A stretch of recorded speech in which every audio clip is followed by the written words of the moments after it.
Secret friends, unite!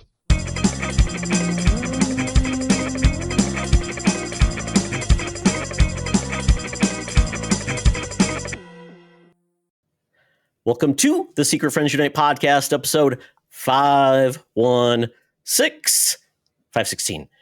This is your guide to the geek side, and we are two of your dedicated hosts to make sure you're up to speed on all the world of nerd. This week, it's myself, Todd Oxtra. I'm here getting ready for March Madness. March 17th is coming up. It's it's a big holiday. It's my sister's birthday. And Charlie, I was at Costco and they had the most Irish thing in the world. They had shamrock-shaped ravioli that were green and white. What could be more Irish than ravioli? I was gonna say, yeah, exactly. Hey, well, it's a virtual Colors of Benetton ad. I typically, I don't think I'd want to eat green. Like, was it the right kind of green colored pasta? Like dark, like what do they call the little shapes? The rotini. Like the little corkscrew pasta, like you'll get a box from them and they'll be all different shapes or different colors, right? Was it kind of like that, or were they depending if you're getting adult pasta and you might get something different? Or was it like green, like like green, like it's Kelly green? I mean, it's Kelly green. It's if you're following my finger on YouTube, that is my Lucky Charms hat that I got from a General Mills rep at a food show in Indiana. Is it that color green? Are you following my finger? That color. Yeah, it's Kelly green, Lucky the Charms green, and oh, by the way, Lucky the leprechaun will be at a General Mills, so I'll get to say hi with him. Maybe I'll get a picture. I'm so excited. There you go. Look for it on our social media. But anyway, I'm glad to be back. I was in Hotlanta for a week for work for an industry convention. I did not see anybody from Marvel. Unfortunately, I don't know where Pinewood Studios is in Atlanta. You didn't see any of The Walking Dead down in Atlanta either? I did. No, I wasn't that far south. It was funny when I was in Atlanta, worked for a different rep from about 7-8 years ago. I was not that far because I was south of town for a factory training, but that town of Sonoya was not far from where I was, but I didn't have a car. So I couldn't go exploring. Kind of a bummer. That was back when, remember our old friend Ray Causey? He and I were going to get together because he lives not far from there, but it was just the time did not materialize. So kind of a bummer. But anyway, it's good to be back. We've got a great show for you as always. We're getting into talking about the new Daredevil series. We have a movie to talk about. But first and foremost, absolutely love to talk about the awesome folks at our Patreon Secret Friends Squad. As you know, we've been doing Patreon for a couple of years now. Got a lot of great exclusive programming. We've got early shows, we've got shows with no ads, different Discord benefits. You can try those out for 7 days for free and then stay on board for as little as $2 a month, or as I like to say it, that's a lot of entertainment for $2. Great folks like my buddy Derek. There's no tariffs on our show either. No, that's right. It's still the same price. You're right. All around the world. Ouch, that was a little political of you, Todd. Easy now. My friend Derek joins us. Francie, who is my wife's awesome hairdresser. Our buddy Luke Lohr. My Uncle Tim. John Sedorf, the awesome Phoenix Sisters, Entertainment, Killy and Crayley. Crayley just welcomed a new baby girl, I believe, just in the last week or so. I saw in Kelly's post, so congratulations, Crayley. Brandon Myers, Corey HD, Matthew Keel, my very good buddy, Kurt Krug, who helps us out with those great spotlight interviews that you hear over on Patreon, but you also see them on our free feed as well, so definitely a reason to tune in. And our buddy Tanya Lee down there in Alabama.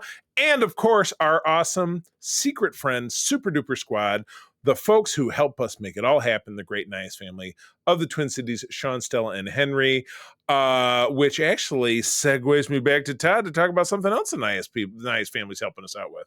Yeah. Just want to remind folks, our giveaway for 5 Patreon annual subscriptions at the best, the Friends with Benefits level is still going on.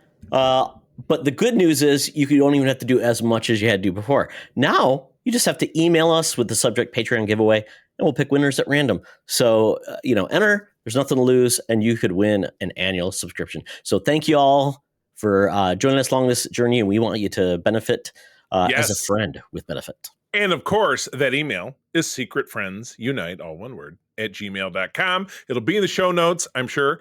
Push a button as you're looking at it on your phone. It'll open an email. You'll say, "Give me some Patreon," and we'll put the names.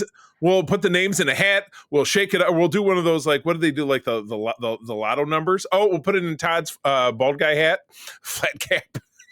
And he'll I pick call it a little- newsy cap. Oh Yes. my God.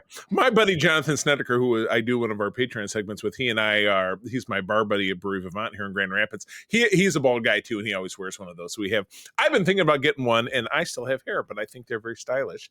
That is it's an Irish thing. It is. I remember that from my trip to Ireland all those years ago. But anyway, turning our vision from the Emerald Isle and flat caps over to the mean streets of New York City, this week's cover, Todd, April 23 of 1974. That was my mother's 24th birthday. Oh my gosh, that was my mother's birthday. Nice pick. I'm very good with My the numbers. goodness, your mother was 27 when she had you? She was, yeah. So my dad was 26, yeah. And this would have been just months before my brother was born. He was born in October of 74. So anyway, the Marvel premiere title, and this would have been a very early appearance of the character Iron Fist, which really is apropos to what we're going to talk about in the Thunderdome, because Iron Fist was a character on the Netflix Marvel shows. He had his own show, right? One season of his own show? Yes, he did, Charlie. He did. Yeah. Remember, it was it was like one of the worst soap operas I've ever seen. It was bad because Rand Industries was like a C-level like Stark Enterprises ripoff. But anyway, he is fighting. Oh my God, I'm going to have to peek. It's over and too far on my screen. He's fighting a dude who says well, don't jump ahead. Because I was going to read the word bubble. Your kung fu fireworks won't help you. What does that say? Marked man. You masked man. I thought it said Mark. Yeah, okay. I'm squinting. You masked man against the scythe, and it is a guy wearing basically a purple onesie. But I never see this in real life when someone is so muscly that they've got like biceps in their legs, like on the top and stuff. But that's always the case. And Danny Rand, I mean, looking at the two of us, I mean, we should know what big muscles look like in definition. I know, that's why I'm wearing the shirts just ripping loose. But anyway, yes, he's got a scythe, and he's got a big chain wrapped around Iron Fist's neck. And I do love Iron Fist's outfit. He wears slipper socks. And he wears a green onesie with the deepest V that you will ever see. It goes down to the sash that's wrapped around his waist, and he wears just like basically a do-rag pulled down over his head, like a real tight mask. And then he's got the highest collar you'll ever seen. Toppest of collars, like the Nightwing collar. Yeah, exactly. He's popping a collar. But he did it first. Nightwing was in the 80s. So anyway, Iron Fist is having quite a thought while he's getting choked. He's right. I can't break chains, smash. Hold on, I'm going to move over. This is really hard. Do I need to read this? I'm squinting. Smash concrete with my bare fist, but if he strikes me with the razor sharp blade, I'm a dead man. Sorry, it was on the far corner of my screen. Couldn't get it. So in the Jaws, and it says in a box at the bottom, Jaws of the Dragon, which doesn't seem to apply to anything. So there's a lot going on here, and none of it seems to connect. It's very weird. But yeah, Marvel Premiere was one of those. It was kind of like little one-shots. They just sneak in a character. Like one of the scrolling images I have on my other screen, which is the background, was an issue of Marvel Premiere that was the first solo adventure that Wonder Man ever had back when he wore his great safari outfit, that's one of my, let me see if I can pick him up without knocking things over. My great safari Wonder Man. I love him.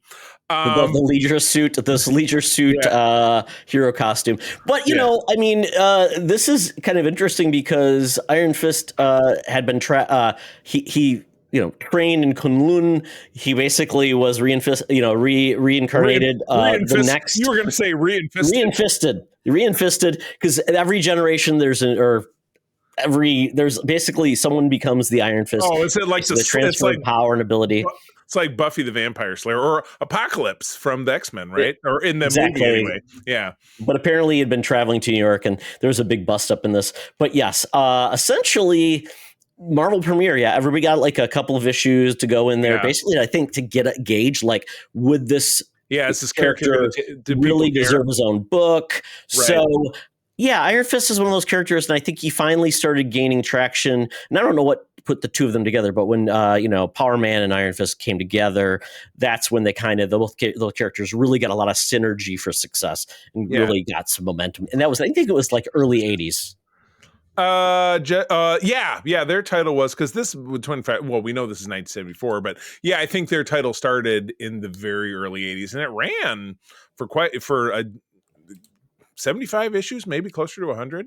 But yeah, they were the ebony and ivory of the early 80s of the Marvel. They were Paul McCartney and Stevie Wonder of the superhero And I think set. then they went and formed Heroes for Hire, which essentially that was the title, because that's what they called their was Heroes for Hire. Yeah. I thought it was just Power Man and Iron Fist. Oh, the name of the book. Yeah, you're right. I think there was a subsequent book that was just called Heroes for Hire, but that was the 90s or the 2000s. But anyway, the mean streets of New York City in 1974, fighting for dominance over Aunt May in her little wheelchair with the blanket, was our own senior news correspondent, Madam Webb. She's everywhere all the time, but she's got the latest scoops and news for us, hanging out down there at the corner of Hollywood and Vine in sunny Hollywood, California. Let's do it. Now it's time for Madam Webb's rumors and news. Take it away, boys. Thank you, Madam Webb.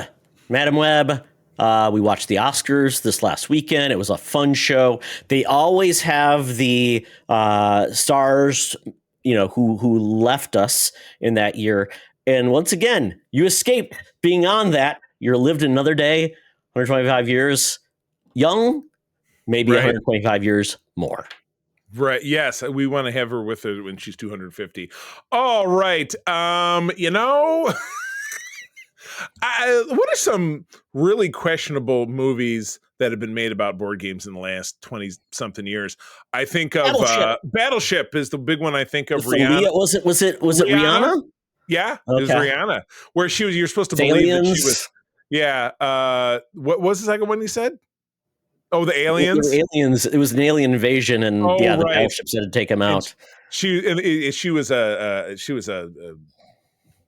never say die like sailor. It was because it was Battleship's Navy. Did they have to then the only way they could the radar got turned off, but the only way they could defeat them was saying go to coordinate A2.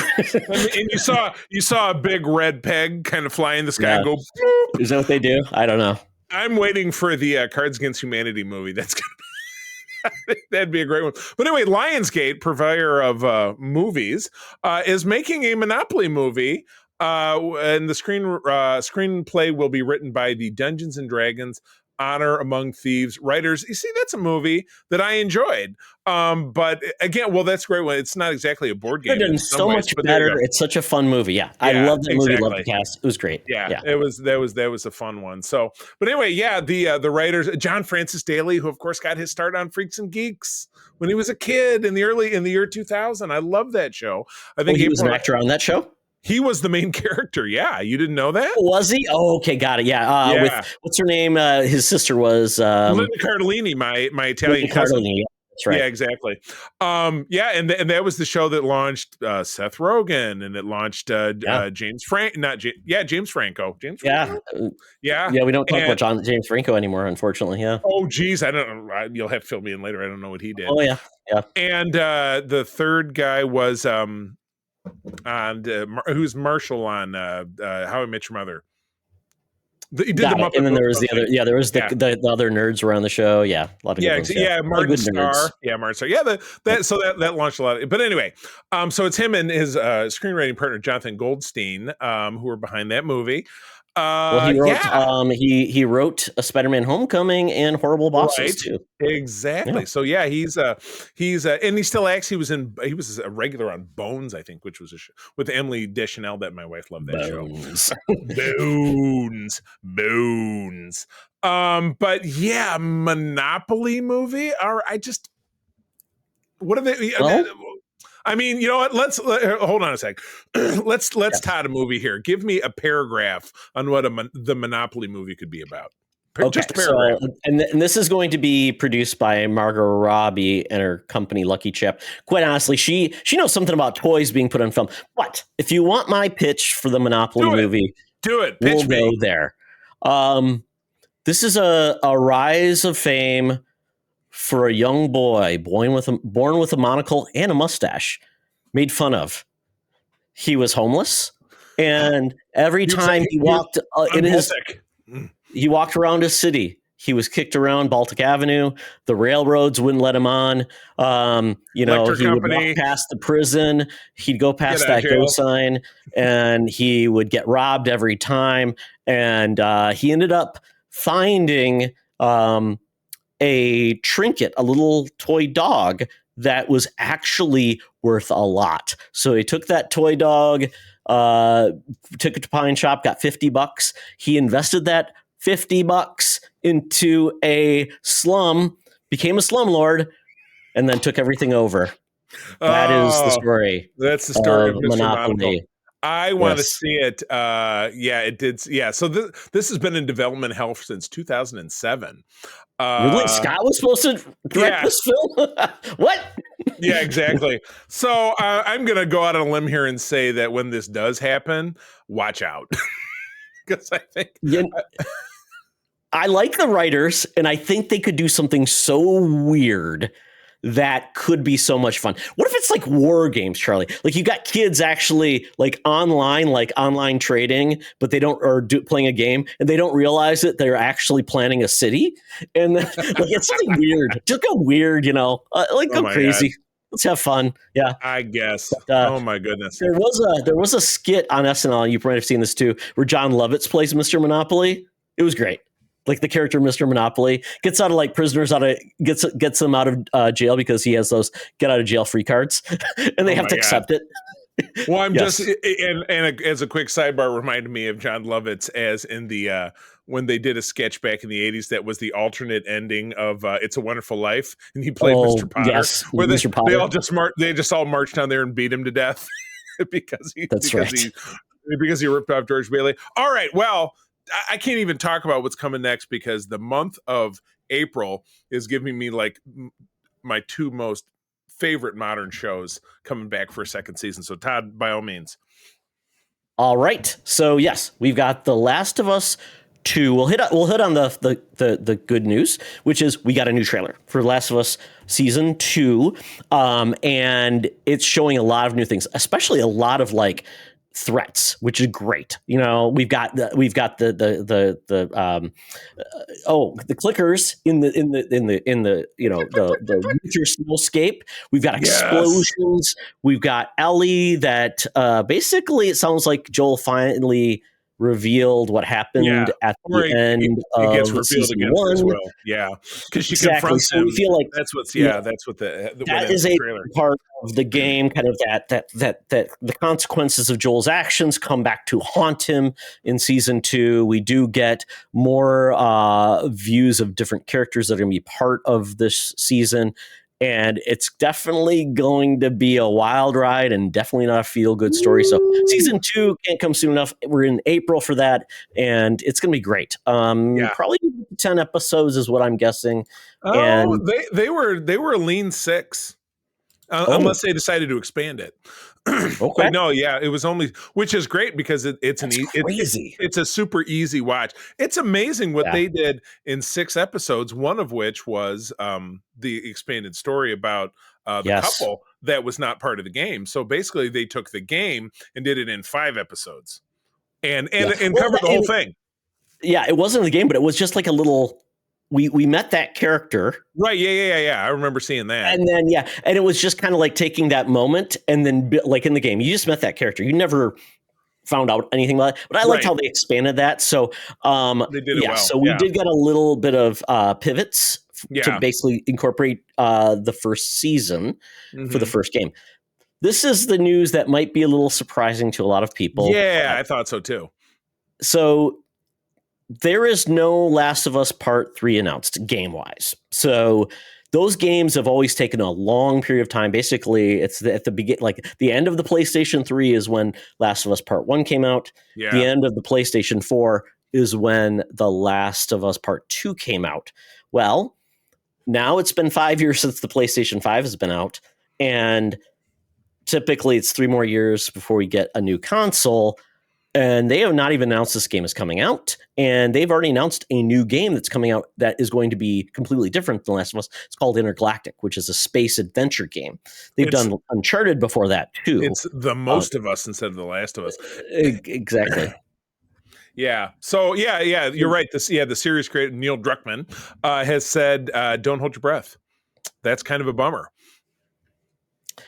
But what I think is cool, I think Neil is getting more into. He wants to, because a lot of his games are very cinematic. They very feel like a movie brought to life with. Right. So what I'm thinking is he thinks even if there's not a game to draw from, he's the creator of this universe. It's not like George R. R. Martin where he can't get a book out. I mean, to make the game is taking forever, but for him to make the story is not going to take a million years to do. So he could essentially say, this is canonical for the TV series, but since we don't have a game, this is going to be more in that universe. And he can say, I can play with this because there's no canon. I am making this up, not as I go along, but basically I can take ideas from the second game, draw those out, introduce characters, and go blow up things. And I can see where they could do that because, quite honestly, there are things in 2 that I feel like were barely touched on. They're like, there's more there, but we didn't get it. So this doesn't bother me if there's not a game to base it on. I mean, it would be like if George R. R. Martin was actually writing the Game of Thrones instead of they ran out of material and then they just kind of went rogue and we got the end of that show that nobody likes because he wasn't involved, right? I mean, how much involvement did he really have in the television show besides providing the source material? So he was an executive producer, so he did have input, and he did, obviously, they had all the books to play from, and then he gave them an outline of like what he had planned for the end of his books. So he gave them something, but he didn't give them like lines of dialogue. He didn't give them major plot points or like things. He just kind of said, this is what's going to happen with an outline, and then they basically had to figure it out on their own, which George can bitch and complain all he wants about them, not ending the way he wanted it to. But quite honestly, dude, unless you've got a story to say this is what you should have done, we're still waiting for that damn book to be done. Yeah. And it's been like 10 years. I know. You know what? I bet he didn't cry that much when he was cashing those checks. Yeah. So Charlie, cool. All I will say is be prepared. It's going to be a very hard season.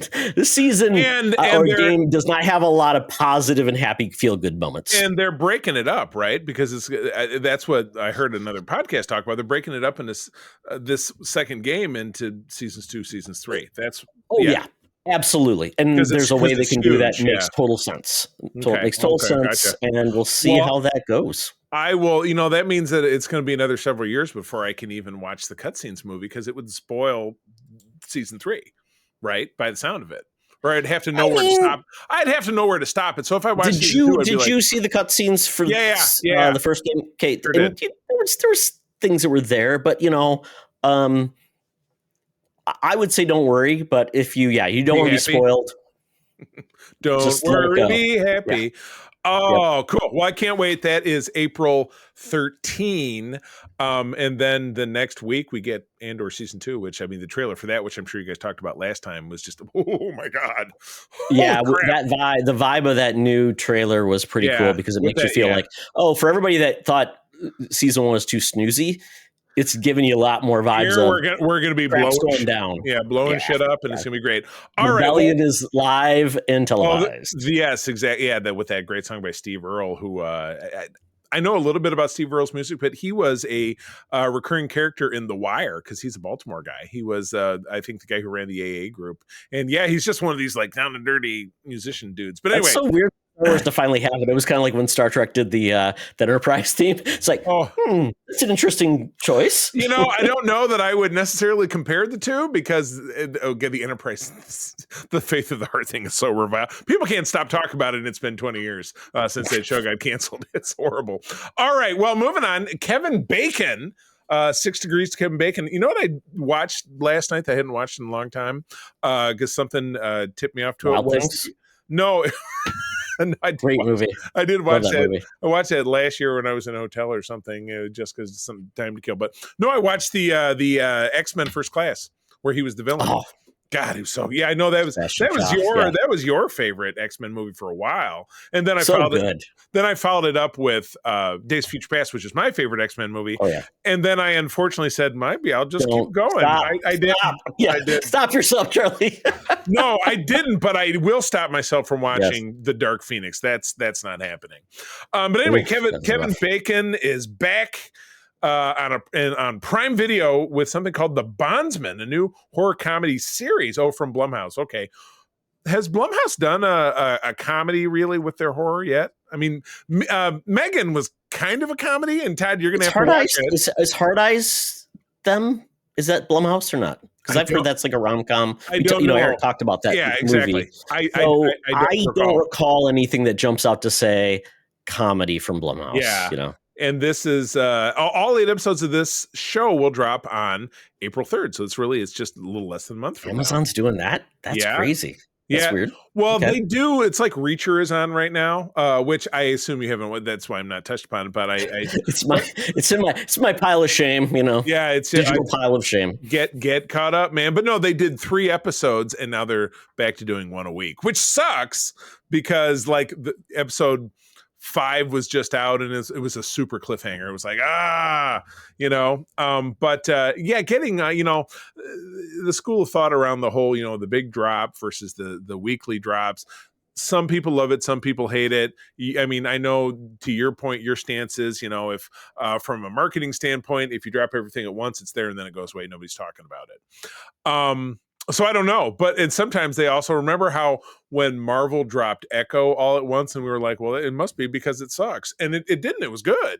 But it does give you the vibe that they drop things all at once because even they know it sucks. So I don't have any idea.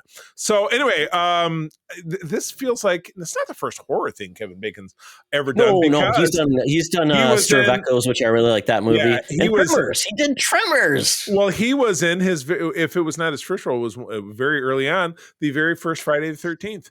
That's right. Yeah. But it makes this makes me feel like he's embracing the role he played in Tremors, which I love that film. It was such a fun Fred Ward. Yeah. What's his name? The dad from Family Ties, Reba McEntire. Yes. It was such a fun, dumb, like horror film, like sci-fi thing. And Kevin Bacon was great in it. He played a great character, just fun. And this is the story of basically Kevin Bacon. He's a kind of he dies. Instead of going to hell, he essentially has to kill demons as a bounty hunter. Oh, man. This just looks like a ton of fun. Like it feels like if Tremors was a TV series, this is what he would have done. Yeah. It's got it's basically David. That's weird. Granger is the first name. With Eric Olson, who did Arrow and Carnival Row. He's got supporting cast of Jolene Purdy from The White Lotus, Beth Grant, The Mindy Project, Jennifer Nettles, The Righteous Gemstones, ooh, that comes back tonight, by the way. Yeah. Lost in Space, and Damon Herman from Justified.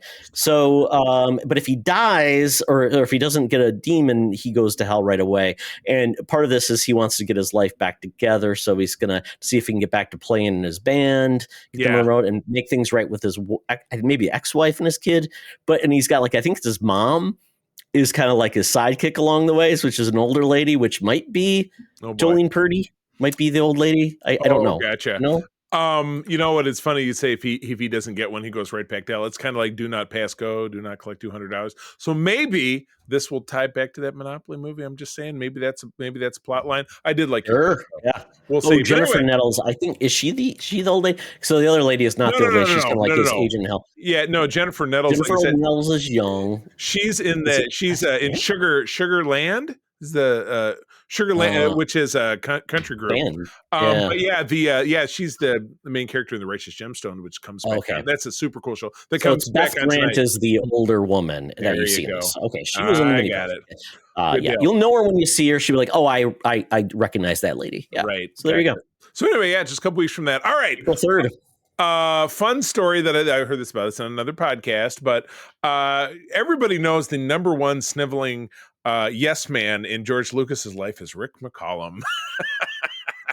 from back in the prequels. He was says the famous line that John always likes to quote. There's so much going on in every shot. You can't possibly understand everything that's happening all the time. I think he's part of the reasons why the prequels turned out the way they did. But anyway, they're rolling out talking about this show. That would have been one of the last projects that George would have done before he decided to sell out, called Underworld, which would have been set on Coruscant, which is the big city planet that's the focus of the prequels, and all about bounty hunters and kind of crook stuff that goes on in Star Wars. And what Rick is talking about in this interview he gave is that each episode, they had 60 episodes planned. Each episode was going to cost $40 million to produce. 40 times 60 equals out $2.4 billion to make this series. John Williams was going to score each episode. Okay. And Charlie, there would have been a huge budget for cocaine and hookers. I mean, really? $40 million every episode? It would have. So you're saying it would have been like the Star Wars Holiday Special, which was once quoted as being if a sentient bag of cocaine could write a screenplay. I think there's a Pokemon that is essentially a bag of cocaine. He's called Twitchy. Gogasaur Twitchy. Let him tweak. But anyway, yeah. So this was obviously put down for a lot of different reasons. And then obviously subsequently in 2012, George sold out to Disney.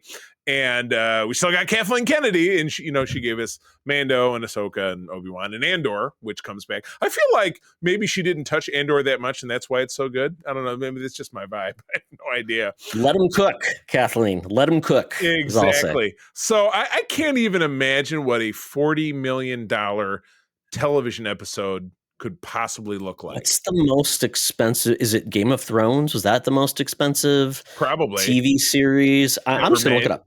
Yeah. But yeah, Rick was quoted as saying these were dark, they were sexy, they were violent, they were just absolutely wonderful. See what I mean? The bullshit train is kind of unstoppable. Star Wars, they go right together, right, Charlie? Yeah. We talked for a long time about how nothing sexual in Star Wars ever feels like normal. Wonderful, complicated, challenging. Awkward, yeah. Yeah, awkward, yeah, exactly. Kind of like that Star Wars, this Shadows of the Empire card deck that had just a random naked woman. It was drying herself off. You gave me a deck of cards of the trading cards from Shadows of the Empire. I think that was it's on the shelf behind me. I could open it. I thought it was Leia.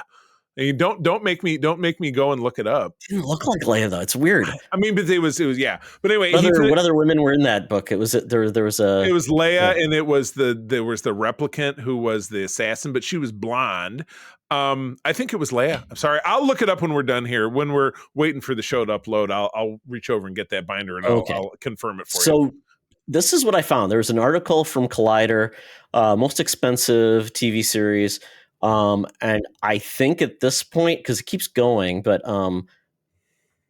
you talk about like through time, adjusted for inflation. Obviously, Friends, the longer it went, their salaries got bigger, but it was like still adjusted for inflation. But let's go with the one that's actually fairly new. So we actually had two. So we had the Lord of the Rings: Ring of Power. Oh yeah, $58 million per episode. Holy that's just indulgence. It's ridiculous. It's get it under control. You got certain things like the morning show. That's a new Apple TV. $50 million. That must just pay for the salaries. It's salaries. Yeah, you got all these big people. I will cap this off as by saying, Rick finishes with this. This would have blown up the whole Star Wars universe, and Disney never would have offered George the money to buy it, but it's one of the great disappointments of our life. That just sounds like crap. They didn't even have a network at the time. They were putting shows on Disney Disney. Yeah, XD. Where would it? Where would it even? Who would have fronted that amount of cash? Yeah, I mean, it's crazy. Even the movies didn't cost that much. I mean, exactly. It's not like no 60-hour movie has cost $2.4 billion. That's true. There's never been a 60-hour movie. Last show, this is a show called Citadel. $50 million per episode, 7 episodes. I've never even heard of the show. I know. Well, it's not money well spent. We'll wrap this up, but I have to sneak in. I grabbed this off of Comic Book Movie, but they have a Star Wars Mara Jade TV series rumored to be in the works. Could Zendaya play the Emperor's hand? I'm not even going to touch I'm sure that that's what Zendaya would like to do. Yeah, I'm sure she wants to be part of Star Wars. All right. Okay. I'll take us quickly through. It's been a while since we've had a potpourri story that's just something totally random and bizarre. But here's my potpourri story that I found while looking through Geek Tyrant. There's now a robot that exists that has martial arts skills. And I decided to put this in our show flow is, do you want to have Skynet? Because this is how you get Skynet. So yes, it's exactly that. Unitree Robotics has just introduced its G1 humanoid robot, and it's flexing its martial arts skills. A new video showcases the robot executing high kicks, fluid stances, and precision strikes. If this shows up at your wife's Taekwondo studio, I think you should get her to change studios because it's just not going to end well, man. But it's surprisingly affordable. Comes with a price tag of only $16K. Oh, they say it's a hefty sum, but if you can spend $2.4 billion to make a 60-hour TV series, I bet you can pick up one of these. This is priceless. This is priceless. This does sound like something that was from like Futurama or like a Conan O'Brien skit. And I like this. It says Unitree is setting some ground rules. Don't teach in actual combat moves, which is probably for the best, of course. And now this is the sad part. Now, if you're a Kung Fu bot and then they say, well, that's not going to happen. Actually, Unitree envisions the robot assisting in homes, hospitals, and factories. Not kicking people. Tireless precision. I'm like, what if you were designed for Kung Fu and then you're like, you're doing the dishes, groceries? Yeah, I did. I got to do the laundry.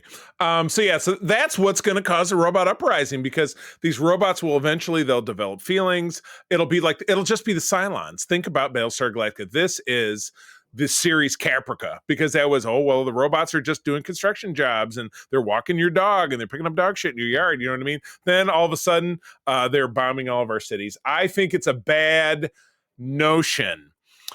Oh, but anyway, that takes us out of the news. Todd, it is time to get ourselves over to the Geek Easy. I have ordered an Uber XXXL, which is a very fancy Cadillac something or other. I get in, it smells great in here, but the guy still listens to AM radio, which is really weird to me.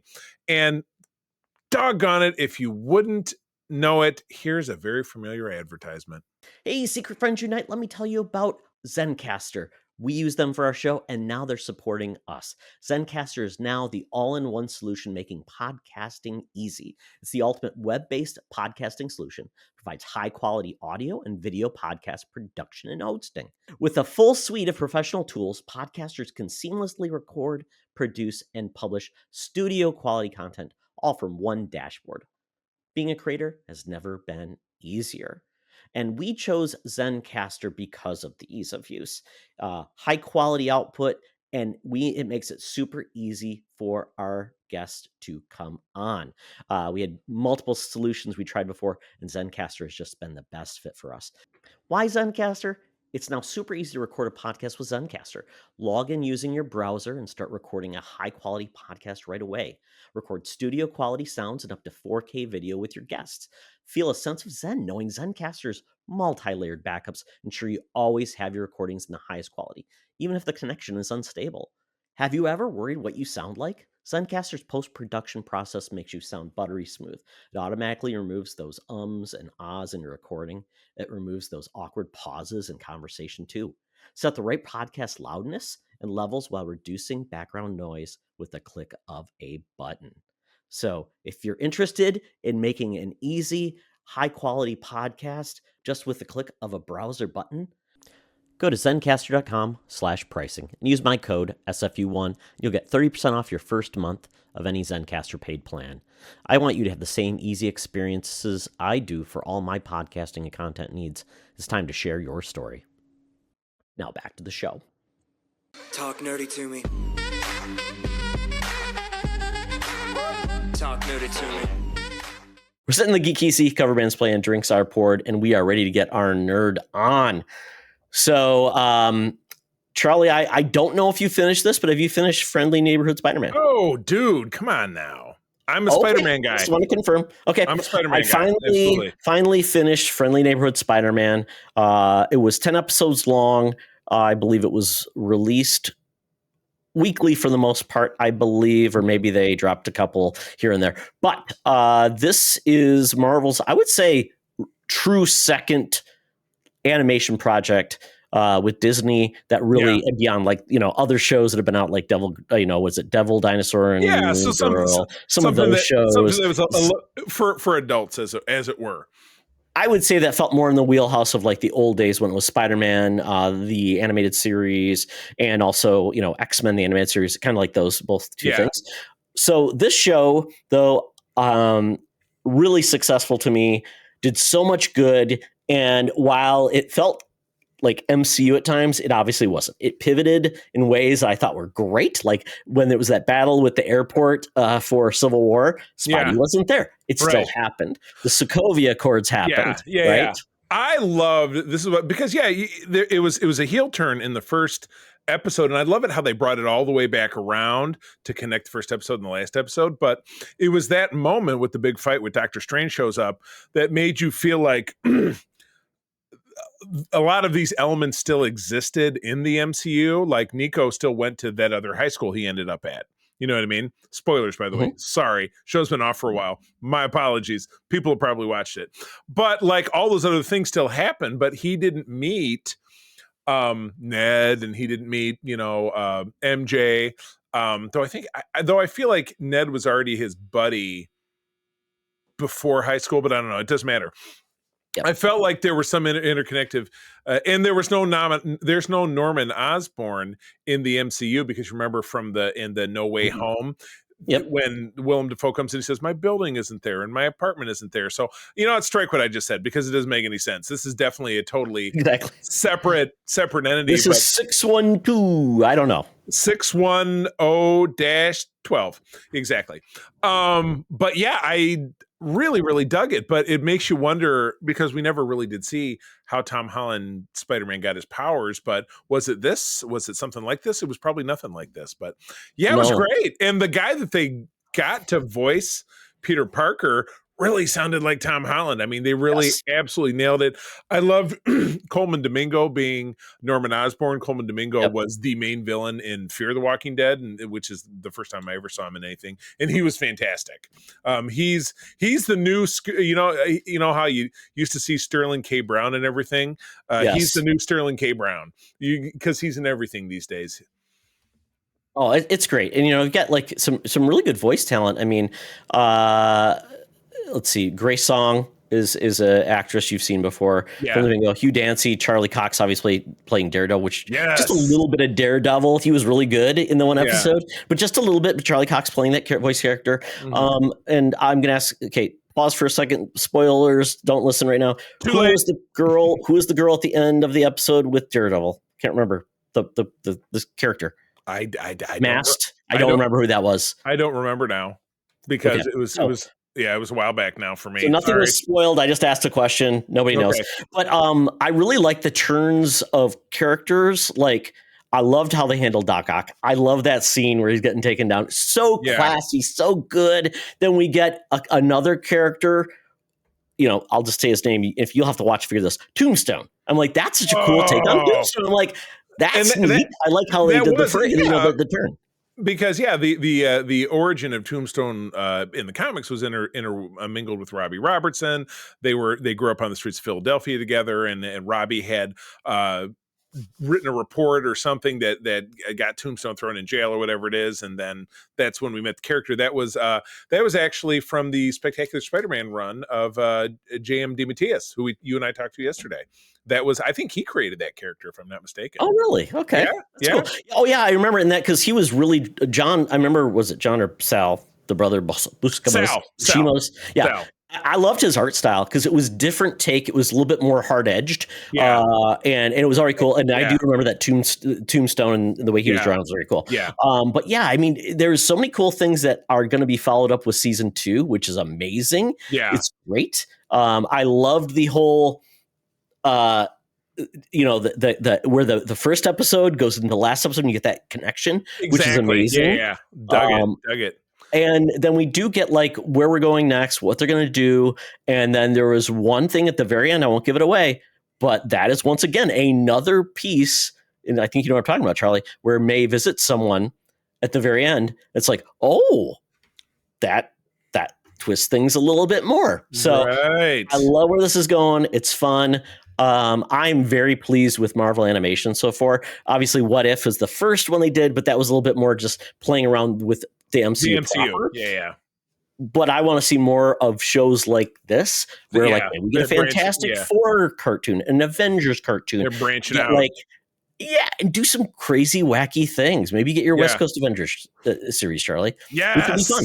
And if you do it right, use the comics and then just have fun with it and elevate the scripts. Because, hey, Master Pandemonium could be cool in the right hands, Charlie. Maybe. I have a pitch for exactly that because I'm rereading it right now and I don't even know what tipped me off, but I own a trade paperback. Operation Galactic Storm. It was from the early 90s. Which I've never read. I saw it and I'm like, that looks like a lot of reading. It was all the Avengers characters at the time, both teams, because East and West, mixed in with a war between with the Kree and the Shi'ar, and it was they were having a battle that was spilling over into Earth, and it was all of our guys fighting them. And at the end of it, it was one of these Iron Man and Cap moments where they had to split because Iron Man and his group wanted to kill the Supreme Intelligence. Cap said no, and the Avengers went ahead and did it anyway. So then it became this whole thing.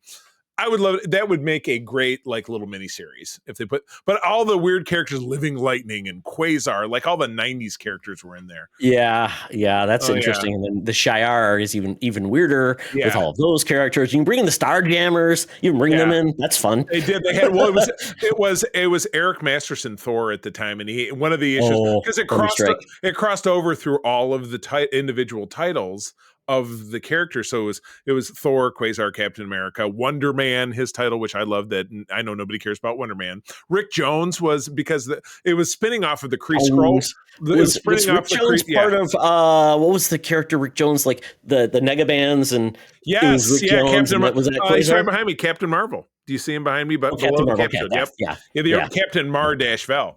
But anyway, it was funny. I'm off on a tangent. I was going to talk about this, but I'm off on a tangent. But go ahead. Yeah, but so great. I cannot wait. And it sounds like season 2 is coming out next year. So Marvel is moving forward with yearly releases, which I think is the smartest thing they can do. Having 3 years or never knowing when the series is coming back. Yeah. Because most Marvel shows, TV shows are like that. Totally deflates, 3 years later, or is it a one-off? I don't know what's going to happen. So the animated stuff shouldn't have to rely on that stuff. It should be able to just be its own thing. And it brings in fanboys like us that satisfy us. And it'll bring in kids. Quite honestly, it will bring in kids versus going weird and going all over the place. So I like this. Yeah, very cool. We both saw a movie. You saw it before I did, but I finally got to see it. And that is Mickey 17. This movie is by the director of Parasite, Bong Joon-ho. Oh shit! I messed it up. Let me look it up. I'll just look up his. Is it Boone or Bong? Please look it up. Bong Joon-ho. Wow, we keep screwing it up. Oh god, man, I'm bad with that. But yeah, he's the director. He's a renowned director. He doesn't do a lot of movies, but he is also did. I think he did Snowpiercer. That was one of his first movies. That's good. Parasite, Okja, Sea Fog, bunch of and The Host. That was a horror film he did.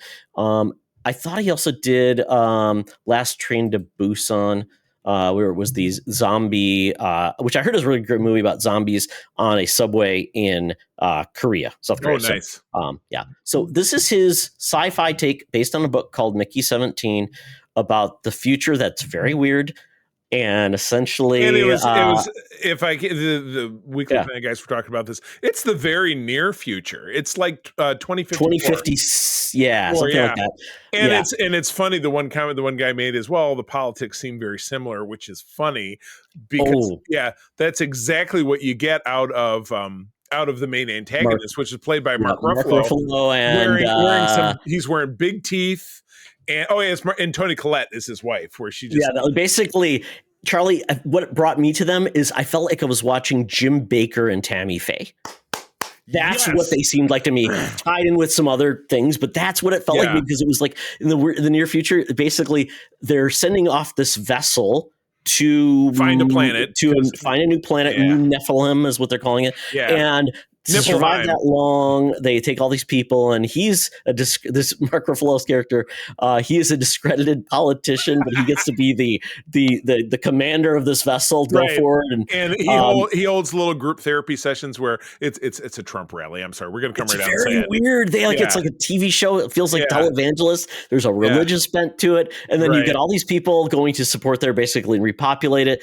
And then there was this thing going on where they were able to make replicants at the time of humans. They can print people. So what Mickey, back on Earth, Mickey, he's just kind of a dipshit, and his buddy is Glenn from The Walking Dead, is Stephen Wen. Yes. And Con man, always yeah. getting in trouble. They're on the run from the mob, and they go to sign up to be on the ship. Stephen Wen has some piloting skills, so he gets a good job. Mickey he's a moron. He doesn't have any job skills. Becomes an expendable. So he signs up to be an expendable, which is somebody who will just do like crappy work, and if they get killed, they back up his brain once a week, but they push a button and they just print another him, which is it's funny. It's funny that there's a religious aspect to this movie, and then there's the fact that people don't really have souls because we can just print you again. You know what I mean? Very weird, and it's all about. That's why it's called Mickey 17, because essentially you get to see all the different ways the Mickeys die, and he's the 17th, and a lot of it is they use the Mickeys to just experiment, like here's a disease. We're gonna breathe this in. So I don't want to spoil the ending for anybody because I don't either. I want people to go out and see it. This movie did moderately okay, did about 20 million in the US. Had a big budget though. I was surprised the budget for it, but it did look like it was expensive. Yeah, they were running through some of the marketing numbers, so I don't necessarily know that this is going to be considered a success at the end of the day. But I think this is too weird of a movie, Charlie. I was thinking it was going to be something. I came through and I'm like, this is kind of weird. It reminds me of like when an actor takes on a persona of a character. It reminds me of like Tom Hardy with like Bane, and like that's an approach. And this one, we got Robert Pattinson doing like it was a mix of like a Boston, New York guy with a weird accent. His voice was very unattractive, very quirky, very weird.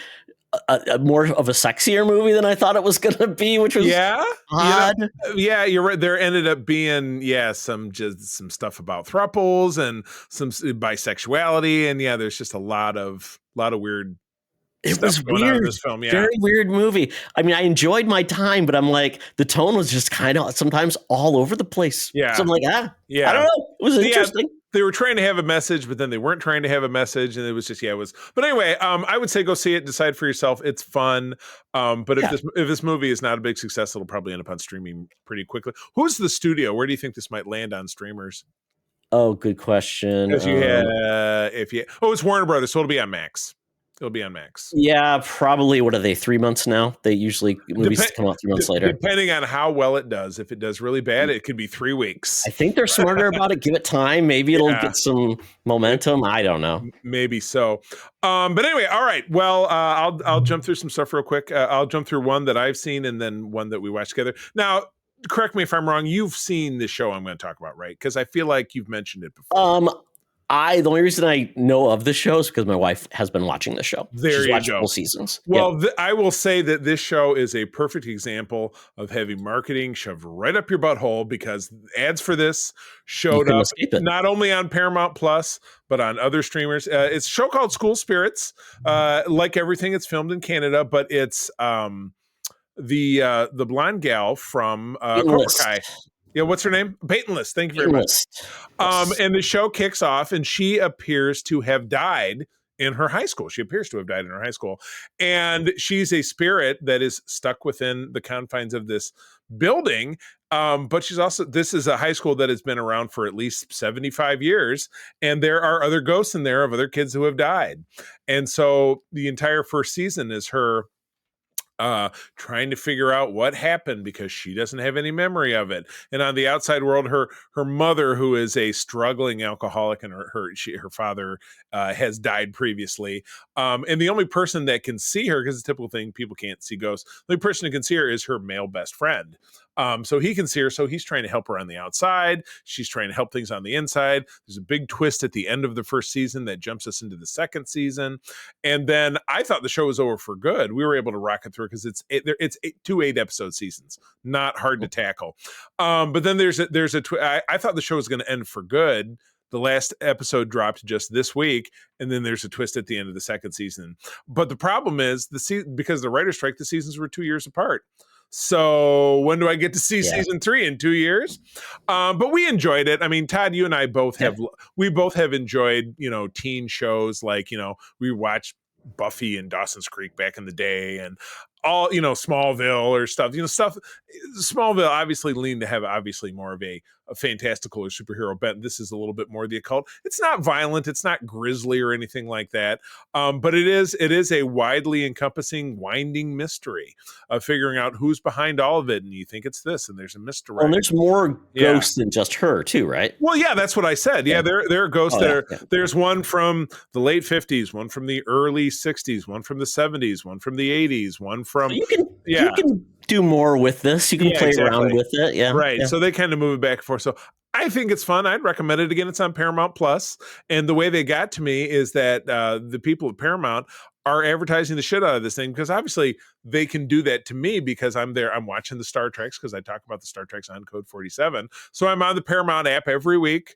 And then this is one of the things, and they'll sneak an ad, it'll sneak an ad in on my local news. Oh, they're doing what you said you hated about Netflix. Why are they showing me this stuff? Exactly. But this is why, because they got me. So yeah, so it's fun, Todd.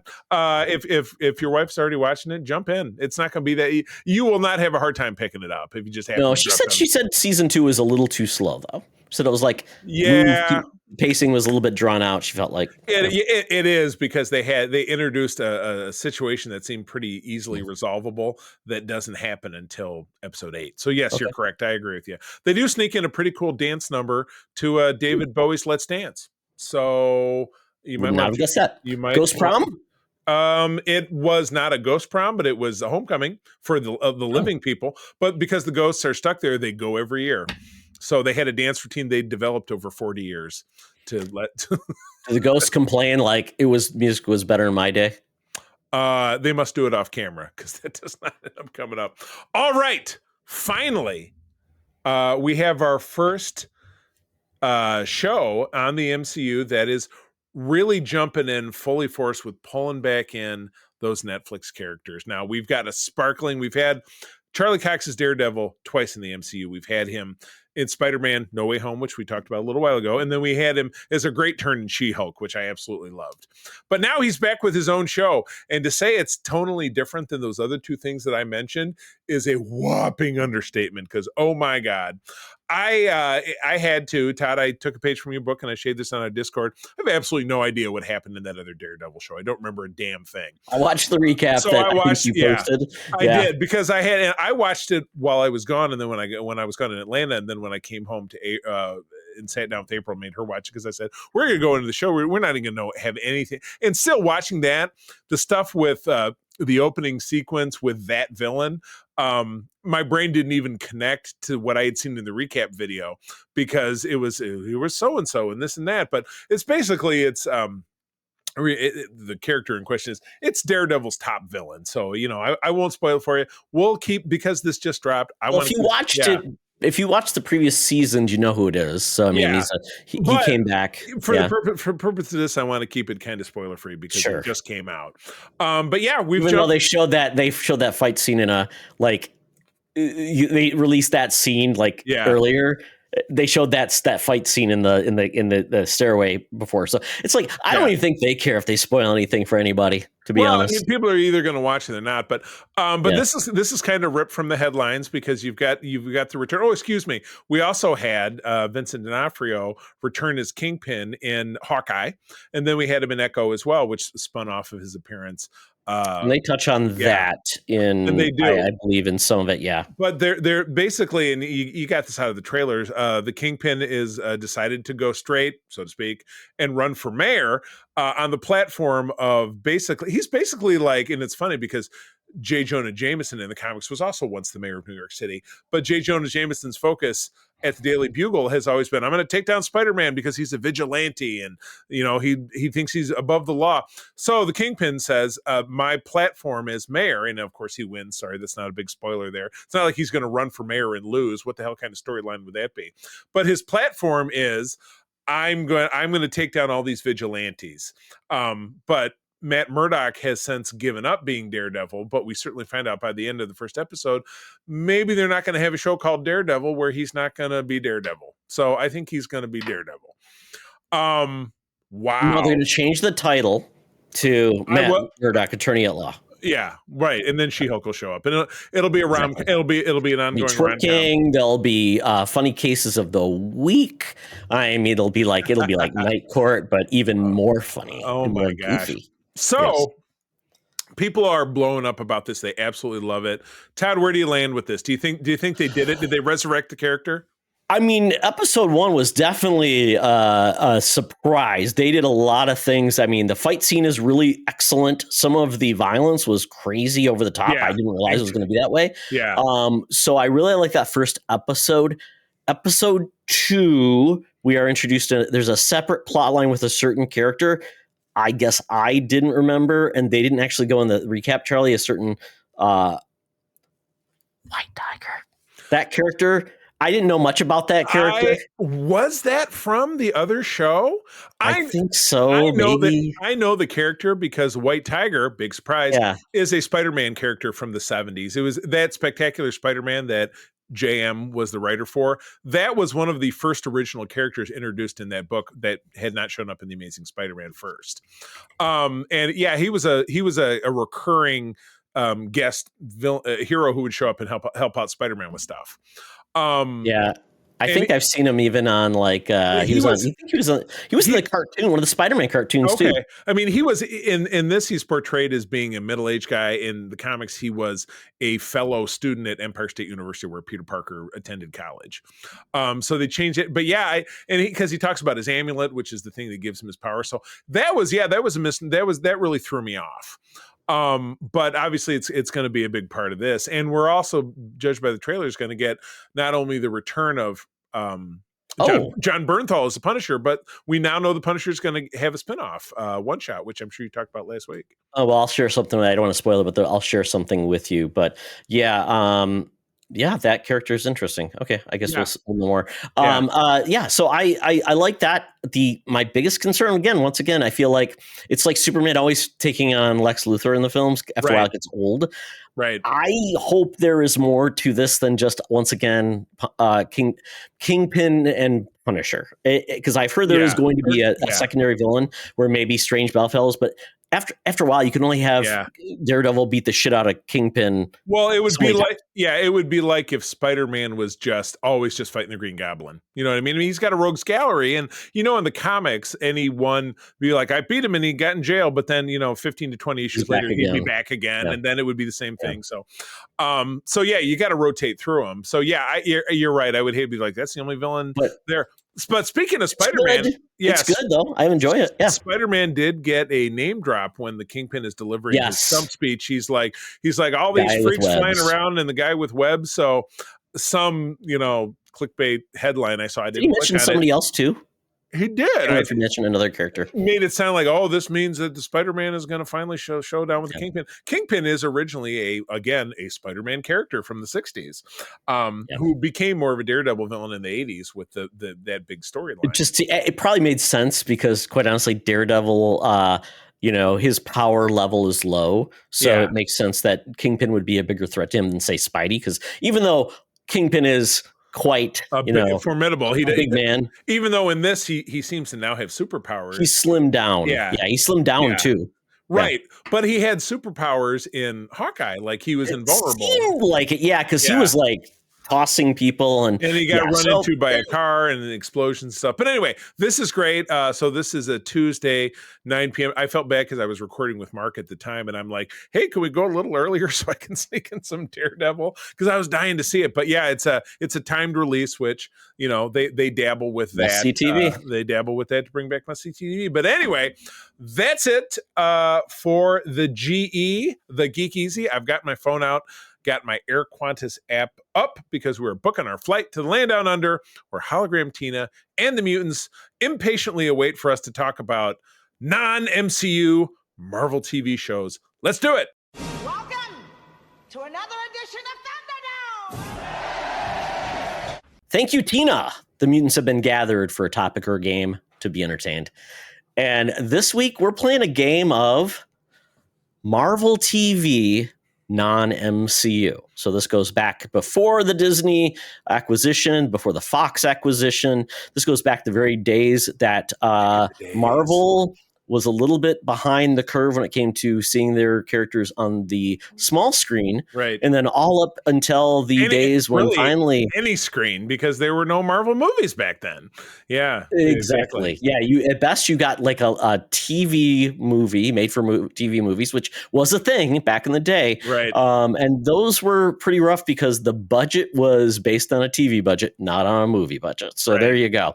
But before we get into that, we just want to say, because we're kind of in a good spot, I would say, with Marvel TV now, considering how Disney's now saying quality over quantity. We just got that with Daredevil. Yeah. And Chipotle Bear said, hey, rewatching Daredevil season 1 right now, waiting to start Born Again, so good. So basically, a lot of people felt like the Netflix stuff, even though it is canon, not so much canon, but a lot of people really like that. Yeah. Lieutenant Junior Aubrey, Charlie, is someone you know. Yeah. And I will, yes. And speaking of my friend Aubrey, she is going to be taking over the USS Grand Petoskey, which is the Star Trek fan club chapter that April and I founded 5 years ago. So congratulations, Aubrey. I don't know that you listen. Congratulations. Now you'd have reason to. But anyway, Aubrey says, I never really got into any of the Marvel shows. I always just liked the movies, though I did watch a few episodes of Daredevil. I don't remember which ones, and it was years ago. And I enjoyed them, but I never got into the series. I might give it another go, though. Well, Aubrey, now's a good time to do that.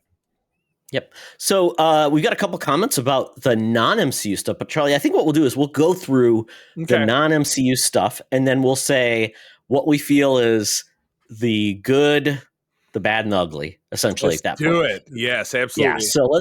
So essentially, Marvel's start on TV started in a weird place, and that was when Spider-Man showed up on the Electric Company. Yes, yeah, and it kicked with Morgan Freeman, Rita Moreno hanging out, saying, "Hey, you guys!" And this actually, and there we go. Yeah, it kicked off. There was a companion comic series that was also called Spidey Super Stories that ran an untold number of issues, but they were more kind of dumbed down, like Spider-Man fights the Twinkie monster or some weird bullshit like that.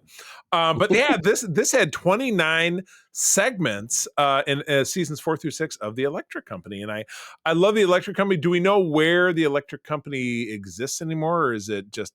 I'm sure there's clips on YouTube, but it was a PBS. I think it's obviously played on like PBS stations, but yeah, there's no like Renaissance or collections of the Electric Company as far as I know. And because it's got that part, but this was at a time when Marvel had no association with Hollywood, had no, studios involvement. So Marvel was essentially looking for people to get the rights to their stuff and show it anywhere. So it was kind of all over the place. So speaking of all over the place, the one they actually started with that I would say most people are familiar with, and it was a great start, was the Incredible Hulk TV series on CBS, 77 to 82. You got five seasons or 5 years. And then essentially 3 made for TV movies. I think it was 3. Now that was my first kind of in real time connection to it was the one where they had Daredevil and Thor was played by the guy. It was the trial of the Incredible Hulk.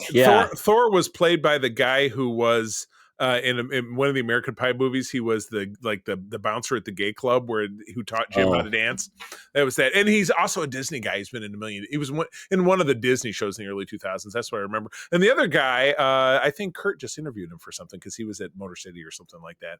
But yeah, that was my real introduction to that, because it was the trial of the Incredible Hulk, and then there was the death of the Incredible Hulk, and then there was one before that. The death was obviously the last one, which the Incredible Hulk really can't die. But the Hulk in this series, he was played by Bill Bixby, the late Bill Bixby, as Banner. Bruce Banner. David Banner was. Banner, he didn't play the Hulk. Yeah, no, he didn't play the Hulk. The Hulk was played by bodybuilder and strongman Lou Ferrigno, who is still with us, and he's very active on the con circuit. He shows up at cons all the time. A deaf bodybuilder who rivaled Arnold Schwarzenegger at the time. Yeah, they were in some bodybuilding documentary back in the day together. I remember seeing clips. And it was a great show. I mean, it was more of a drama than it was really an action piece, and it was all about David Banner. Us a fugitive. Hold on. Do do do do do music. The sad walkaway music, which was spoofed so perfectly in an early episode of Family Guy with Stewie. Play that sad walkaway music from the Incredible Hulk. Do do do do, and he would play that, and he would always be hitchhiking at the end. Of it. He looks back. Yeah, exactly. But great show. Just really, centered on the fact that he was a man tortured with the beast inside. You wouldn't like me when I'm angry, and that was his thing because he didn't want the beast out. And there was a reporter who was trying to track him down. That was kind of like the main premise. So he was really good. It was shades of like The Fugitive, the old show from the 60s, and then obviously the movie with Harrison Ford. And the great opening segment of this was beautifully spoofed in She-Hulk a couple of years ago, where they put her in there for that. So that was a fun show. That probably exists. That's a Universal property. Because there was watch it on Amazon. Yeah. So because there's a link to the article. The whole Universal property deals was held that up. Title is unavailable due to expired rights. Oh, sorry. That's too bad. Oh yeah, you're right. So search for it. Todd and I use a website called justwatch.com or .tv. That's where you can find out where stuff is. And if not, this article's on Geek. So we'll have the link to the article as well. If not, it's probably out there. But the next one was, and this is the TV movie of this does not exist anymore. It's one of those bootlegs that you would grab, at a Comic-Con, of which that's how I got my copy of the Star Wars Holiday Special. But it was The Amazing Spider-Man, which turned into a show after that first TV movie. There were only 13 episodes. And again, CBS. So CBS, which now which now owns Star Trek, used to be the only game in town for Marvel. So 13 episodes aired between 78 and 79. That's really, really spaced out. It says Spidey suffers from a lot of the same problems as the Hulk. Todd mentioned the TV budget, the lack of any villains, because the Hulk never fought any supervillains. And Spider-Man never really did either. It says the series is still worth a look. I remember it. It was somewhere back in the 80s. The late 80s, like Channel 50, when I became or something. When I became, or just maybe even just the movie. Yeah, when I became such a huge Spider-Man fan, I've definitely seen it. But Spider-Man, it's funny. Walmart is having their Collector Con next week, and their exclusive Spider-Man figure is this Spider-Man. So I'm going to have to pre-order it.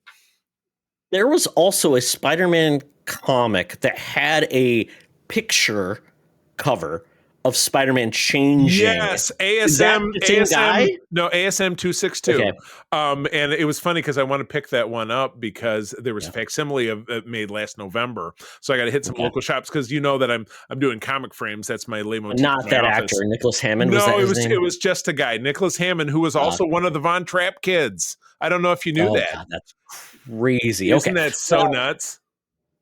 And just a companion piece to this, there's a great special on Disney Plus about the Japanese Spider-Man. That is also very fun. He's right there on my shelf. I have the Japanese Spider-Man, not the big robot, just the guy. No, it was just so much fun, so weird, and actually is the reason why we got Power Rangers is that Spider-Man show. Stanley was involved. It was crazy wacky. So we move on to a movie I saw the first time on Channel 50. It was Doctor Strange, the movie. Never seen it. I am aware of it. You can only watch. I guess you can buy it on DVD, Charlie. Yeah, let's see. All right. Well, tell us all about it while I look at this link. So this was a very weird, semi-faithful take on Doctor Strange, where you had Stephen Strange was a doctor and he somehow got involved with the mystic arts, and then you had like he got mixed up with Morgan Le Fay, who is played by It's Jessica Tanner. Archer's mother. Oh, Jessica Walter. The late Jessica Walter. And she was very sexy, but it was like psychedelic. This was 1978. It was so weird, but highly enjoyable. And it was fun. Clea's in it. Wong's in it. It's very weird. It's very fun, very goofy. And I was like, this is amazing. As a kid, it was like anything Marvel in the 80s. It was just amazing. But yeah, only on DVD apparently, which is kind of crazy. And it's great because the Doctor Strange guy, amazing mustache, and they said it's basically made you feel the music and everything else felt very porny. So very porn. Well, yeah, I've seen it. It absolutely looks like it. So check YouTube. This might be on YouTube. Somebody might have made a dub off TV. So check it out there. Oh, by the way, I just looked it up. One of the other movies we're going to talk about in a minute is out of print and sells for over $100. But we'll get there. This next one, good. Get it. This next one I own. I have my discs are all upstairs now, but I own this. Captain Are they America. real or are they fake real? Oh, what? What? I don't understand. The discs. No, my discs are real. It's a real disc. No, and I mean, like, are they like the knockoffs you buy from the guy? No. I have this. Okay. I have this, and it's still for sale on Amazon because they made it for real. Wow. I went and grabbed the Doctor Strange and put it on one of my wish lists, and then this popped up. But I own this Captain America and Captain America 2: Death Too Soon, which is it has Reb Brown was the guy who played these were on CBS. Yeah, he played Captain America. Wow. They completely scrapped his origin story. This Captain America is a recently separated from the Marine Corps dude who drives up and down the Pacific coast of America in his van, which later became a thing for Captain America in the 80s, where he drove around the country in a van, following up on hotline calls. So he was fighting country. It's like it's close to being like a serial killer. Well, thing. Remember that song? We made love in my Chevy van, and that's all right with me. Wasn't there also a Mark Hamill film called The Van? No, that was Corvette Summer. You're thinking of Corvette Summer. Oh, Corvette Summer. Yeah.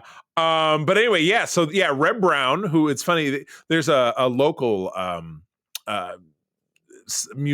comic museum down in Elkhart, Indiana, called the Hall of Heroes, and they have a con every year, and this guy is a frequent guest because he knows the owner of the con.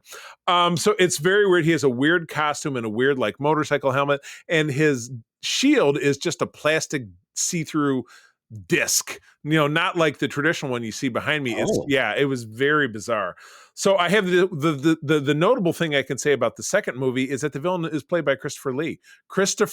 Count Dooku, Dracula, was in this made for TV movie. Who was he playing? The villain of just the villain. Is that his real name? A terrorist named Miguel. That's what I think of Christopher Lee. Yeah, very, very, very Hispanic. Definitely looks like a Miguel. They do make the point in this blurb that this has more in common with the $6 Million Man than the comics. That which was also a CBS show, right? Yeah, exactly. Yeah, could have been a lot of the same cat. But anyway, this is available on disc on Amazon, and it's very cheap.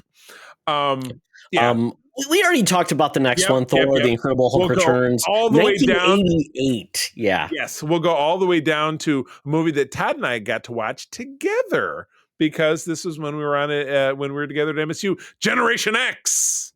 Oh my goodness! I think I may even still own this on VHS because I actually recorded this off TV because when I saw commercials for it, I'm like, holy crap, what is this thing? Because it's not like I don't even know if TV Guide said it was coming out. Don't know. Probably. Didn't know. We got TV Guide. TV Guide at the apartment. I know that. This was like real in our wheelhouse. I was just back into comics, and the fact that we were getting this weird Generation X film, which was it was a new comic too. Generation X was a new comic where essentially it was like the next generation of New Mutants, right? And it was based on a man. Basically, you had Banshee and the White Queen teaching this new group of mutants, and we actually got that, and it was actually pretty good. The White Queen was Finola Hughes. Yeah, yes, and very attractive woman. Absolutely remember that they made a Hootie and the Blowfish joke in this. It's like one of those things that stuck in my. They gave fake names and they were Agents Hootie and the Blowfish. I don't know why I remember that, but honest to God, it was great. And yeah, the fact that this actually happened. The villain was the spectacular Matt Frewer, Mr. Max Headroom. Yeah, Mr. Max Headroom. This was great. Bumper Robinson was in it, who is an actor who is of note of stuff back then. He played one of the Jackson kids in the Jackson 5 TV movie, and he had a Star Trek turn as well as a Jem'Hadar. And it's on YouTube if you want to watch this. If you want to watch Generation X, I would love to. Oh, well, Todd, no list, and this is the end of the list, but no list would be complete. We got more to talk about. Yeah, we got more to talk about. But the end of this article anyway. But this is the disc I referred to a few minutes ago that when I was on Amazon costs over $100 because it is out of print. Nick Fury, Agent of S.H.I.E.L.D. from Fox in 1998, played by none other than the Hoff himself, Mr. Knight Rider, Mr. Baywatch. And who was his Val? Wasn't it one of the women from Lisa something or other from Melrose Place? Lisa Rinna? Was it Lisa Rinna? That's yeah. Ooh, I think lips. so. Yeah, those lips. She's 90% lips, by the way. Yeah, exactly. She's lips with feet, where some women are boobs with feet. She's lips with feet. $7. I know, right? Doesn't that kind of blow your mind? Apparently, there's a DVD from 2014 that's only $10.36, though. Oh, somebody's selling it as the used, but and it's no, it's new. It's just sold not by Amazon, sold by somebody else on Amazon, and it's only $4. So you could buy it for $14, including shipping. Charlie, I might need it. So Todd, you hit me up for Christmas. You missed my birthday. Playback region 2. This will not play on most DVD players in the US. Yeah, so you need like a player. This one is dying for a reissue, but most people think of Nick Fury as Sam Jackson, which Sam Jackson, the black version of Nick Fury, was a character in a title called The Ultimates in the early 2000s. He was drawn to look like Sam Jackson, so that's how he ended up being cast in 2008 for Iron Man. But the original Nick Fury was a character from the 1960s, so yes, he's white. But I think Hoff nailed it without a doubt. But this was absolutely, this was real Shield, like Shield, like Steranko Shield. Had LMDs, had LMDs, I believe, in the movie. And David Goyer wrote this, and he went on to write Batman Begins and Man of Steel, two decent films. Exactly correct. I would love to show this to April because I don't know if I've ever told you this, but she loves S.H.I.E.L.D. because the test website that she would do for her old job at Terryberry was a S.H.I.E.L.D. site, and so all of the pieces were S.H.I.E.L.D. agents and stuff. So I kind of fed her that info, and then she loved the Agents of S.H.I.E.L.D. show that was on ABC. So I would love to show her this, but not for $107. So and Charlie, just remember, no one hassles the Hoff. Oh my God! All right, so no one out pizzas the Hut. It's exactly the same. Oh, so we're gonna do like a really quick walkthrough of the other shows because there's not much here, but we can at least talk about it. So I think going through these things we might have missed is Spider-Man had multiple animated series. So there's Spider-Man. You had basically the Spider-Man cartoon, but the one that really took off was Spider-Man and His Amazing Friends. This introduced us to, lots of cool Marvel characters, including like Namor was in it, Doctor Doom, Swarm, and all these characters. Don't forget that this was the one that that show gave us Wolverine with an Australian accent and referred to Magneto as Magneto. So yes, there are definitely some things to iron out. I think Wolverine said dingo. Yes, he did. Because you had the cool thing about this show was it was done like Marvel Animation with Sunbow and all those things. Yeah. They took like Spider-Man, teamed them up with Iceman and Firestar, which was created for the show. They're right with there. Miss Lion, Aunt May. They have a little section, and the Firestar figure came with Miss Lion. So I have a little tiny Miss Lion in the shelf you see directly behind me if you're watching this on YouTube. Yeah, just a great show. It was fun. Basically, it's still on Disney Plus. I watched a few episodes not that long ago. Yeah. So it was one of mine as a kid, showing tuning in TV on Saturdays. Loved it. It was like, oh, this is the greatest thing ever, especially because I was an X-Men fan. There was a special episode with X-Men. It was just great. Right. Loved it. Chameleon. There was like a murder mystery episode with Captain America with Chameleon. It was like 4 little spider heroes. It was like, this is so much fun. I love it. Oh my gosh. Yes. So what else?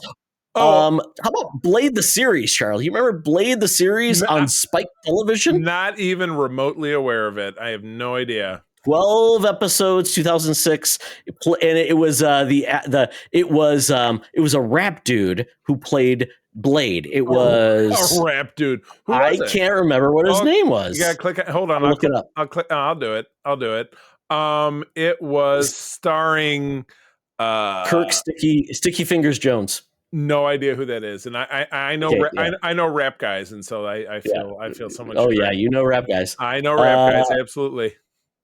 How about Legion, Charlie? Oh, how about Legion? Jump all the way down to Legion. I watched a couple of episodes, and that was Kinberg and Bad Hat Harry. So it was Singer who did the X-Men movies I was just talking about. This said it was connected to the X-Men film series, but I watched the first three episodes. I know Aubrey Plaza was a character. Definitely, she was a villain. She was the the king. Oh God, I'm blanking his name. Oh, she was the king. No, basically there was a villain that I can't remember his name. Basically, a very cool villain with the X-Men who was an antagonist to Charles Xavier. I can't remember his name, but it was something King. But yeah, this was a weird show. Was it the Red cast? Was it Red King? No. Okay, fine. God. I'll have to look it up. But yeah, kind of like a weird show, musical dance numbers, very weird. But with Legion, the character that it was Charles Xavier's son, who he basically had multiple personalities that all had different abilities. This was a show where you didn't know what was real and what was made up in David's mind. So very interesting show. Gotcha. This was an FX show, very different. I have to gift. Go ahead. I have to jump in. I'll get the next two. We did finally break down and watch The Inhumans because it is on Disney Plus, and it was exactly everything you've heard about it. God awful, low budget story that went nowhere. Medusa, who's one of the main Inhumans, remember that ABC, because they didn't have. Because Disney didn't have the right to the X-Men, they tried to make the Inhumans a thing. Like, oh well, they tried to make the Inhumans fetch, Charlie. Yeah, exactly. It was like Medusa, who's one of the main characters. They cut her hair off in the first episode. It was like that's the entire character. It was like when you cut off Felicity's hair. What's going to happen? She's going to lose her abilities. Yes, exactly. What were her abilities? I don't know. I don't know. Shadow King is the character I was thinking. Shadow King. There you go. The Gifted is the other show that you mentioned. This was on Fox. I enjoyed this show. It was funny. One of the characters looks like my stepdaughter. It was weird. It was like that's her. Amy Asher. She was Fred on Angel. She was in the show. Yeah. And it basically was all about these. It was weird because you had elements of the X-Men. Mm-hmm. They were mentioned. There were characters like Polaris, who was part of this, and it didn't want to tie it all together. But I thought The Gifted was a pretty good show. Me too. As long as I watched it, but I fell off pretty quick. Yeah, I don't know that I finished it, and I don't know that it concluded. It probably got the axe because of Disney, whatever. I don't know, or maybe just wasn't popular at all. All right. So, we covered all we made mention of the Netflix shows. There's Jessica Jones, The Defenders. Those are MCU though. They always said those are MCU. They didn't always say that, but now they kind of are. But we'll slide down to The Runaways, which was on for 3 seasons. We only talked about 2. And it was one of Hulu's first original shows. Yeah, and so they were obviously. I didn't know there was 3 seasons. Yeah, There were obviously 10 or 11 episodes per season. There were 33 episodes. Oh. And it covered that relatively newish group of superheroes who were literally runaways because all their parents were supervillains, as I recall. And so we watched it. I mean, we even watched the next one that we're going to talk about.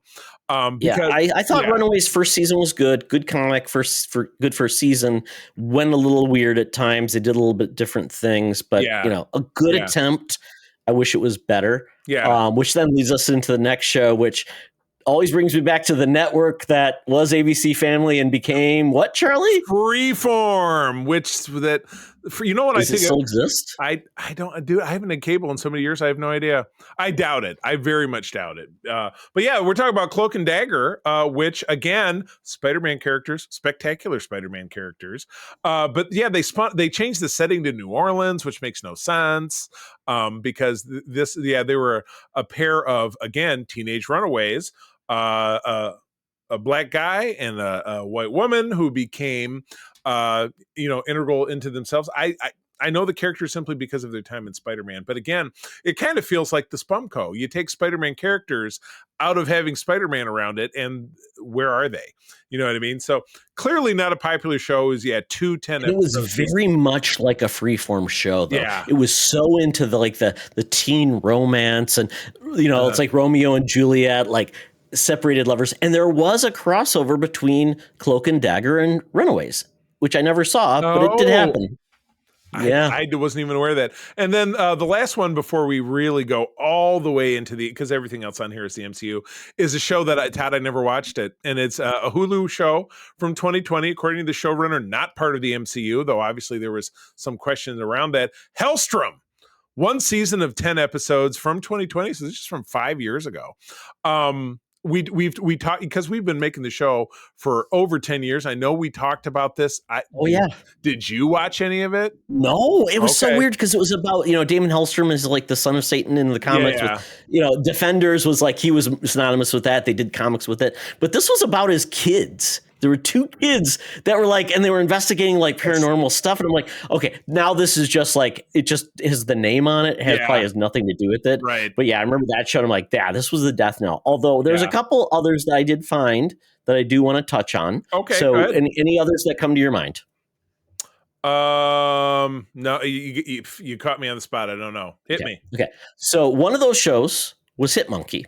So Hit Monkey, the character that's part of the Marvel Comics, had an animated series on Hulu. It was R-rated, over the top, fun. Jason Sudeikis actually is a voice in the series. I watch it. It's fun. It's a fun show.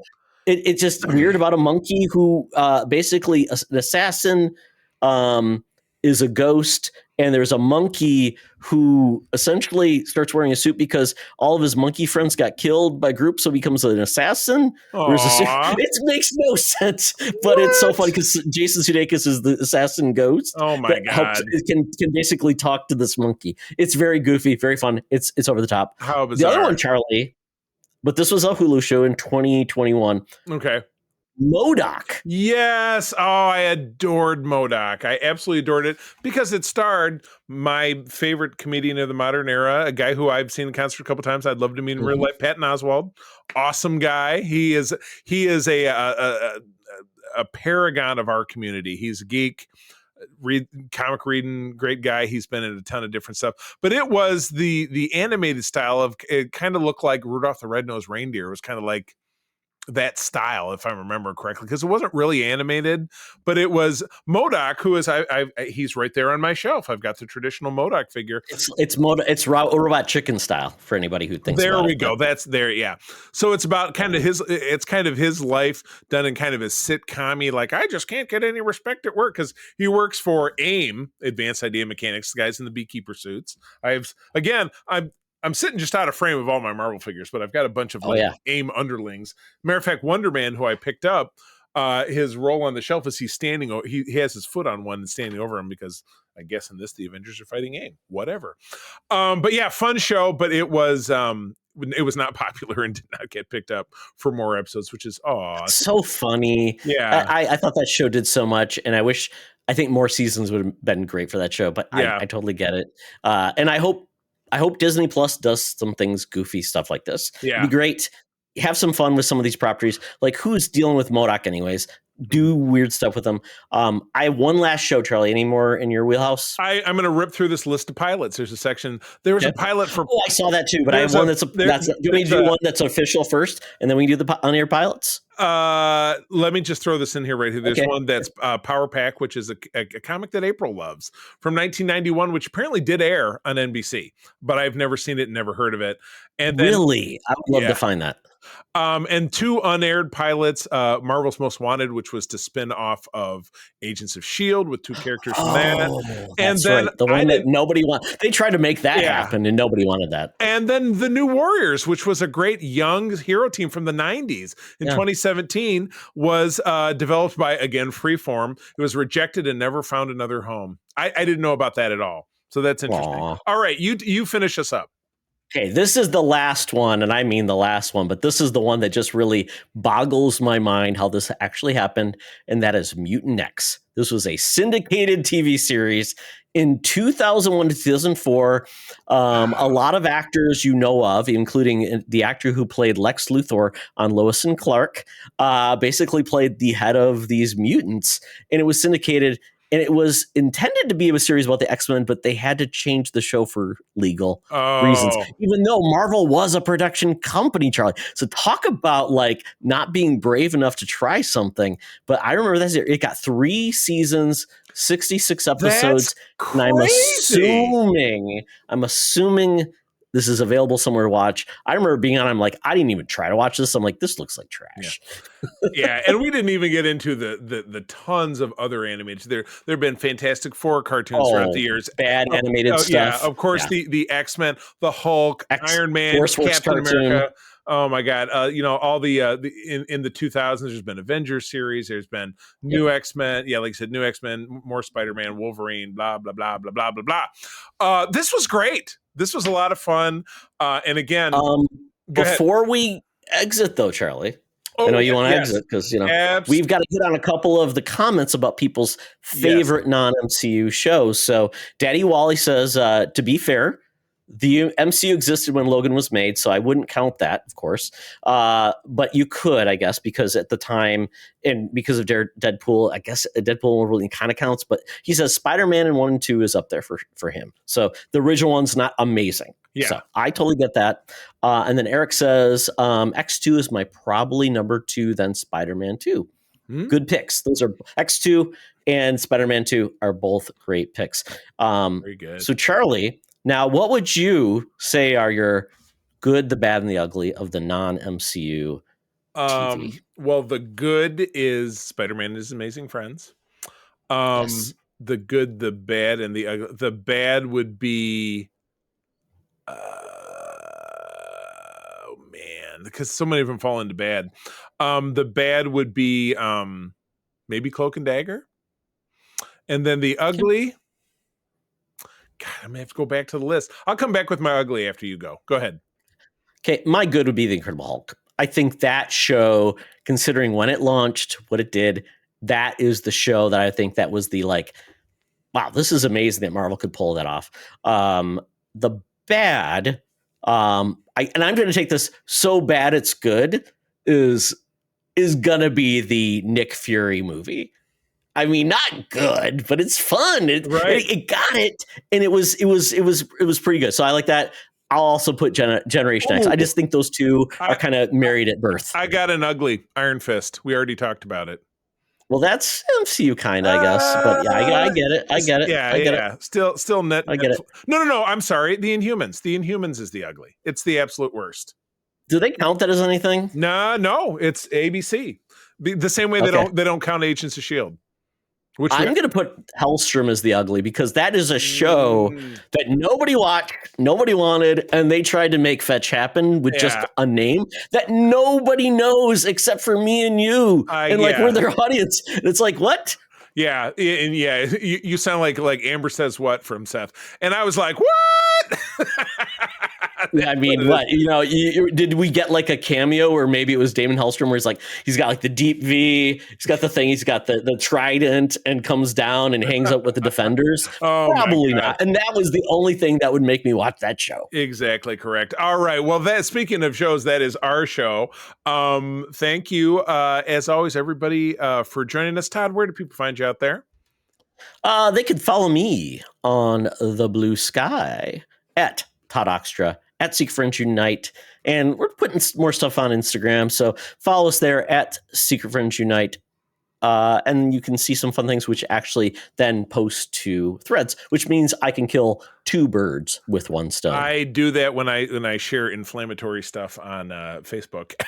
I do that with the cross posting, but the triple threat. I don't generally promote myself on Facebook, so don't look for me there. But you will find me as at the C3 THECEETHREE on Blue Sky Threads and Instagram. And again, the best place to interact with fellow geeks in our sphere is on our Secret Friends Unite Discord. Come join us, post, share, have a good time. We would love to see you there. Friends, one last time, thank you for joining us. I'm going to tell you that sharing is caring and to keep on trucking. Be the hero, not the villain. In a truck. Vanessa, I've changed. This podcast is part of the Secret Friends Unite podcasting network, available on Apple Podcasts, Spotify, and podcast services around the galaxy, as well as video on our YouTube channel. You can support Secret Friends Unite by becoming a Patreon member, get bonus programs and more over at patreon.com/secretfriendsunite. Join our Discord community for even more discussions on all things geek. For all the latest updates on Secret Friends Unite, make sure to follow us on Threads at secret.friends.unite and visit secretfriendsunite.com. Find our merchandise at TeePublic and Redbubble. Thanks for listening, and may the Force live long and prosper.